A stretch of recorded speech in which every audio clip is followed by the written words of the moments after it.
ఈ నెల 17 నుండి 3 రోజుల పాటు జరిగే మహాశివరాత్రి వేడుకలను వైభవంగా నిర్వహిస్తామని రాజన్న సిరిసిల్ల జిల్లా కలెక్టర్ అనురాగ్ జయంతి అన్నారు. వివిధ శాఖల జిల్లా అధికారులతో వేములవాడ రాజన్న ఆలయం ఓపెన్ ప్లాట్లు నిర్వహించిన సమన్వయ సమావేశానికి ఆయన ముఖ్య అతిథిగా హాజరయ్యారు. జాతరకు వచ్చే సామాన్య భక్తులకు ఎలాంటి ఇబ్బందులు కలగకుండా ప్రశాంతంగా దర్శనం చేసుకునేందుకు వీలుగా చర్యలు తీసుకోవాలని అధికారులను ఆదేశించారు.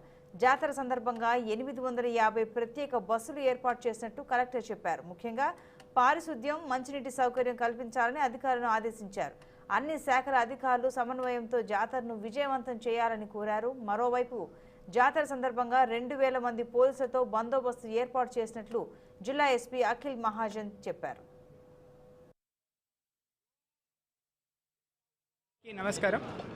ఈరోజు మన వేములవాడ పట్టణంలో శివరాత్రి అరేంజ్మెంట్స్ గురించి అన్ని డిపార్ట్మెంట్స్తోనూ, ప్రజాప్రతినిధులతోనూ అండ్ మీడియా మిత్రులతో అందరితో కూర్చుని ఒక సమావేశం ఏర్పాటు చేసుకోవడం జరిగింది.